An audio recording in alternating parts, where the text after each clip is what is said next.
নমস্কার, আমি নিত্যানন্দ সূত্রধর, সহকারী প্রধান শিক্ষক, north Bengal paper mills high school, Pakshi, Pabna. আমি আজকে এসেছি দ্বিতীয় অধ্যায় মুনাফা সংক্রান্ত আলোচনা ও কিছু প্রশ্নের সমাধান নিয়ে। তো এই অধ্যায়ের প্রয়োজনীয় পূর্বজ্ঞান যাচাইয়ের শেষে পরিশিষ্ট অংশে সংযুক্ত আছে। প্রথমে পরিশিষ্ট অংশ পাঠ ও আলোচনা করা হবে। তো পরিশিষ্ট আছে 185 পৃষ্ঠায়। আমরা পরিশিষ্টে যাই। পরিশিষ্ট দেখো, অষ্টম শ্রেণীর গণিত বিষয়ে দ্বিতীয়, চতুর্থ, পঞ্চম, ষষ্ঠ ও অষ্টম অধ্যায়ের সাথে সম্পর্কিত কিছু অতিরিক্ত বিষয়বস্তু সংযুক্ত হিসাবে যুক্ত করা হয়েছে। কারণ 2025-এ অষ্টম শ্রেণীতে অধ্যয়নরত শিক্ষার্থীরা পূর্বতন শ্রেণীতে অর্থাৎ ষষ্ঠ ও সপ্তম শ্রেণী জাতীয় শিক্ষাক্রম 2022 অনুযায়ী অধ্যয়ন করেছে। জাতীয় শিক্ষাক্রম 2022 অনুযায়ী ষষ্ঠ সপ্তম শ্রেণীতে উক্ত বিষয়বস্তু অন্তর্ভুক্ত ছিল না, তাই এই শিক্ষণের ধারাবাহিকতা ও কার্যকর শিক্ষণের জন্য উক্ত বিষয়বস্তু সংযুক্ত করা হয়েছে। উল্লেখ্য যে অষ্টম শ্রেণী গণিতের শিক্ষণ ফল অনুযায়ী ধারাবাহিক ও সাংশিক মূল্যায়ন করা হবে। এখন দ্বিতীয় অধ্যায়ের সংযুক্তি দেখো, একজন দোকানদার 1 ডজন বলপেন 60 টাকায় ক্রয় করে 72 টাকায় বিক্রয় করলেন। এখানে দোকানদার 12টি বলপেন 60 টাকায় ক্রয় করলেন, ফলে একটি বলপেনের ক্রয় মূল্য 60/12। 12কে 60কে 12 দিয়ে কাটলে 5 হয়, তাহলে 5 টাকা। আবার তিনি 12টি বলপেন 72 টাকায় বিক্রয় করলেন, ফলে একটি বলপেনের বিক্রয় মূল্য 72/12 কাটাকাটি করলে 6/72 টাকা। তাহলে একটা বলপেন কিনলেন হচ্ছে ক্রয় মূল্য কত? 5 টাকা, বিক্রয় মূল্য কত? 6 টাকা। কোনো জিনিস যে মূল্যে ক্রয় করা হয় তাকে ক্রয় মূল্য বলে, আর যে মূল্যে বিক্রয় করা হয় তাকে বিক্রয় মূল্য বলে। ক্রয় মূল্যের চেয়ে বিক্রয় মূল্য বেশি হলে লাভ হয়।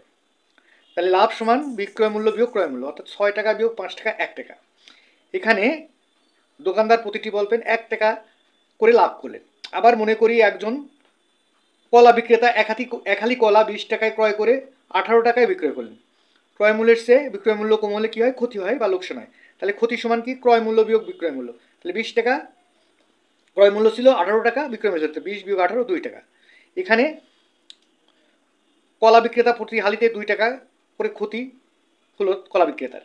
মনে করি একজন কাপড় ব্যবসায়ী মার্কেটে একটি দোকান ভাড়া দিয়ে 5 জন কর্মচারী নিয়োগ দিলেন। তিনি দোকানের ভাড়া, কর্মচারীদের বেতন এবং দোকানের বিদ্যুৎ বিল ও অন্যান্য আনুষঙ্গিক খরচ বহন করেন। এই সকল খরচ তার কাপড়ের ক্রয় মূল্যের সাথে যোগ করা হয়। এই যোগফলকেই মোট খরচ বলে। যদি ওই কাপড় ব্যবসায়ী মাসে 2 লক্ষ টাকা ব্যবসায় খাটিয়ে 2,50,000 টাকা ওই কাপড় বিক্রয় করেন, তবে তার 2,50,000 বিয়োগ 2,50,000 টাকা লাভ হবে। আর যদি উক্ত মাসে 1,80,000 টাকায় কাপড় বিক্রয় করে থাকেন, তার 2 লাখ বিয়োগ 1,80,000 টাকা বা 20,000 টাকা ক্ষতি বা লোকসান হবে। লক্ষ্য করি, দেখো লাভ সমান কি? বিক্রয় মূল্য বিয়োগ ক্রয় মূল্য। তাহলে বিক্রয় মূল্য সমান কত? লাভ যোগ ক্রয় মূল্য, মানে ক্রয় মূল্য যোগ লাভ। আর ক্রয় মূল্য সমান কি? বিক্রয় মূল্য বিয়োগ লাভ। আবার ক্ষতি সমান কি? ক্রয় মূল্য বিয়োগ বিক্রয় মূল্য। তাহলে ক্রয় মূল্য সমান কি? বিক্রয় মূল্য যোগ ক্ষতি। আবার বিক্রয় মূল্য সমান কি? ক্রয় মূল্য বিয়োগ ক্ষতি। লাভ বা ক্ষতিকে আমরা শতকরায় প্রকাশ করতে পারি। যেমন উপরে আলোচনায় 5 টাকায় বলবেন কিনে 6 টাকায় বিক্রয় করায় কত লাভ হয়েছে? 1 টাকা। তাহলে আমরা কিনছিলাম কয় টাকায়? 5 টাকায়। তাহলে 5 টাকায় লাভ হয় কত? 1 টাকা। 1 টাকায় লাভ হয় কত? 1/5 টাকা। তাহলে 100 টাকায় শতকরায় প্রকাশের জন্য 100 টাকায় লাভ হয় কত? 1 গুণন 100/5। 5 আর 100 কাটলে 20 হয়। 5 আর 100 কাটলে 20 হয়, সমান 20 টাকা। তাহলে নির্ণয় লাভ 20%। অনুরূপভাবে কলা বিক্রেতা 20 টাকার কলা কিনে 18 টাকায় বিক্রয় করে 2 টাকা কী হলো? ক্ষতি হলো। তার মানে ক্ষতি সমান কি? 20 বিয়োগ 18 2। তাহলে 20 টাকায় ক্ষতি হয় কত? 2 টাকা। 1 টাকায় ক্ষতি হয় কত? 1/20। আর 100 টাকায় ক্ষতি হয় কত? 2 গুণন 100/20। 20 দিয়ে 100 কাটলে 5। 5 দিয়ে 2 গুণ করলে 5 2 10। তাহলে নির্ণয় ক্ষতি 10%। নির্ণয় ক্ষতি 10%। আবার দেখি উদাহরণ 1। একজন কমলা বিক্রেতা প্রতি শত কমলা 1000 টাকায় কিনে 1200 টাকায় 1200 টাকায় বিক্রয় করলেন। তার কত লাভ হলো? তাহলে 100টি কলার কম মূল্য কত? 1000 টাকা। আবার 100টি কলার বিক্রয় মূল্য কত? 1200 টাকা। এখানে ক্রয় মূল্যের চেয়ে বিক্রয় মূল্য বেশি হয়, কি হয়েছে? লাভ হয়েছে। অর্থাৎ লাভ সমান বিক্রয় মূল্য বিয়োগ ক্রয় মূল্য। তাহলে 1200 বিয়োগ 1000 সমান 200 টাকা। তাহলে নির্ণয় লাভ কত? 200 টাকা। এবার উদাহরণ 2 আসি। একজন দোকানদার 50 কেজির 1 বস্তা চাউল 1600 টাকা মানে 1600 টাকায় কিনলেন। চালের দাম কমে যাওয়ায় 1500 টাকায় বিক্রি করলেন। এতে তার কত ক্ষতি হলো? এখানে 1 বস্তা চাউলের ক্রয় মূল্য কত? 1600 টাকা। আর 1 বস্তা চালের বিক্রয় মূল্য কত? 1500 টাকা। এখানে ক্রয় মূল্য বিক্রয় মূল্যের চেয়ে কম হওয়ায় ক্ষতি হয়েছে। ক্রয় মূল্য যেহেতু বিক্রয় মূল্যের চেয়ে কম, তাই ক্ষতি হয়েছে। তাহলে ক্ষতি সমান ক্রয় মূল্য বিয়োগ বিক্রয় মূল্য। ক্রয় মূল্য কত ছিল? 1600 টাকা। বিক্রয় মূল্য কত ছিল? 1500 টাকা। তাহলে 1600 বিয়োগ 1500 100 টাকা। তাহলে নির্ণয় ক্ষতি হলো কত? 100 টাকা। এরপরে উদাহরণ 3 আসি। 75 টাকায় 15টি বলপেন কিনে 90 টাকায় বিক্রয় করলে শতকরা কত লাভ বা ক্ষতি হবে?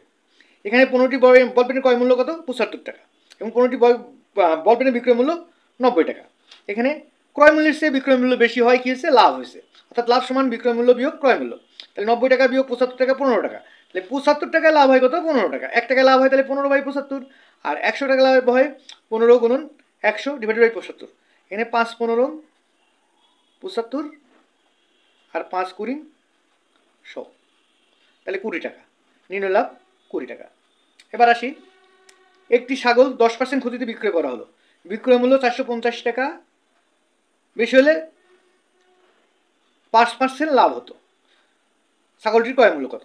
মনে করি ছাগলটির ক্রয় মূল্য 100 টাকা, তাহলে 10% ক্ষতিতে বিক্রয় মূল্য কত, 100 বিয়োগ 10 90 টাকা।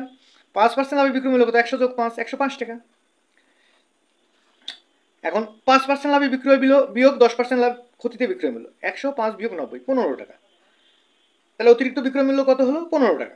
বিক্রয় মূল্য 15 টাকা বেশি হলে ক্রয় মূল্য কত, 100 টাকা। 1 টাকা বেশি হলে কত, 100/15। আর 450 টাকা, এখানে কত, 450 টাকা বেশি হলে 100 গুণন 450/15। এই 15 আর 45 কাটলে 3 15 45, শূন্য করতে 0, তাহলে 30কে 100 দিয়ে গুণ করলে 3000 টাকা। এরপরে আসি আর একটা অঙ্ক।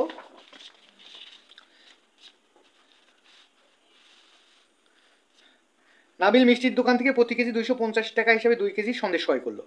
ভ্যাটের আর 4 টাকা হলে সন্দেশ ক্রয় বাবদ সে দোকানে কত টাকা দেবে? তাহলে 1 কেজি সন্দেশের দাম কত, 250 টাকা। তাহলে 2 কেজি সন্দেশের দাম কত, 250 গুণন 2 500 টাকা। 100 টাকা ভ্যাট দেয় কত, 4 টাকা।